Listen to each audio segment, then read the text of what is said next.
컨택 대화법 중에 가장 중요한 것은 경청, 공감, 질문 이 세 가지입니다. 예를 들어 저는 돈이 없어요 라고 말할 때 돈이 없으시다고요? 그럼 계속 지금처럼 살고 싶으세요? 인생이 바뀌기를 원한다면 도전하셔야 해요. 다른 사람이 여러분에게 만약 이렇게 말했다면 어떤 기분이 들까요? 기분이 별로 좋지 않을 것입니다. 더 좋은 방법은 상대방과 연관되는 여러분의 이야기를 하는 것입니다. 저도 똑같이 그런 어려움을 겪었어요.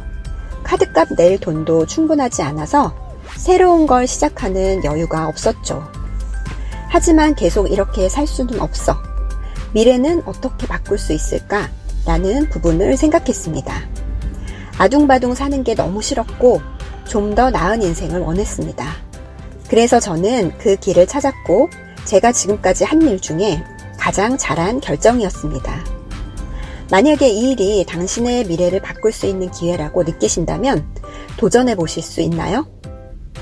결과적으로 우리는 그들과 유대감을 가지게 되고 같은 배를 탄 느낌을 주게 됩니다. 시간이 없어요. 퇴근하면 육아와 살림 때문에 전혀 여유가 없어요. 네, 그렇죠. 저도 아이가 있기 때문에 그 마음을 잘 압니다. 하지만 직장 생활을 하거나 육아를 하며 틈틈이 얼마든지 할 수 있는 일입니다. 이 일은 궁극적으로는 시간을 더 많이 벌기 위해 하는 일입니다. 우선 그렇게 가능한 일인지 들어보시는 건 어떨까요? 인맥이 없어요. 저 또한 말주변이 없고 인맥도 많지 않았지만 그래도 할 수 있는 일이기에 시작했습니다. 성공하는데 얼마나 많은 사람을 알아야 한다고 생각하세요? 이 사업에 대해 정확하게 알아본 후에 판단하시면 어떨까요? 판매는 자신이 없어요. 저도 판매에 자신이 없어서 영업이 아닌 이 사업을 시작했습니다. 이 사업에는 판매보다 중요한 것이 있습니다. 한번 알아보시겠어요?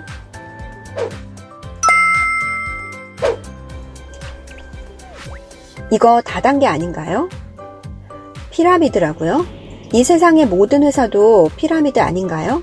당신이 일하고 있는 회사도 피라미드 아닌가요?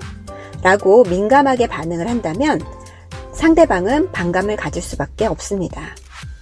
이런 경우 사람들은 대체로 이 비즈니스에서 전혀 성공하지 못한 사람을 알고 있거나 아니면 자신이 성공하지 못한 적이 있을 겁니다. 아, 그렇게 생각하시는군요. 저도 처음에는 다단계라는 편견을 갖고 있었습니다. 혹시 예전에 네트워크 마케팅 관련된 일을 하신 적이 있나요? 아니면 주변에 실패하신 분을 본 적이 있나요? 그러면서 상대방이 자신의 이야기를 하도록 해야 합니다. 경험이 있다고 얘기하면 그 일에서 성공하지 못한 이유는 무엇이라고 생각하나요? 라고 물어봅니다. 윗사람만 돈 버는 거 아닌가요? 네, 저도 처음에는 그렇게 생각했습니다. 그러나 상위 분들만 돈을 버는 게 아니라 이제 시작한 분이라도 수입을 추월할 수 있는 합리적인 방식이라면 들어보시겠어요?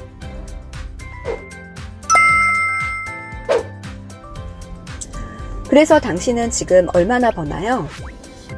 만약 여러분이 돈을 벌지 못하고 있다면 저는 이 일을 시작한 지 얼마 되지 않아서 아직 수입은 크지 않지만 이 일을 시간제로 하고 있고 앞으로 주 수입원에 가까운 상황이 되면 이 일을 전업으로 할 생각입니다. 저는 아직 결과가 크지 않지만 이 일로 성공하신 분을 만나서 경험을 들어보시는 건 어떨까요? 네, 이 모든 상황의 대화는 연습이 필요합니다. 가장 중요한 대화 3대 핵심 요소, 경청, 공감, 질문. 이 세 가지 공식을 절대 잊지 마시기 바랍니다. 책 네트워크 마케팅 프로가 되는 7단계와 책 질문으로 시작하는 초대 꼭 읽어보시고요. 대답이 아닌 질문하는 연습과 사람을 만나기 전 예상 질문을 숙지하고 연습하셔서 여러분의 사업에 큰 도움이 되시길 바랍니다. 그럼 지금까지 네트워크 마케팅 프로가 되는 7단계와 질문으로 시작하는 초대 리뷰 마치도록 하겠습니다. 감사합니다.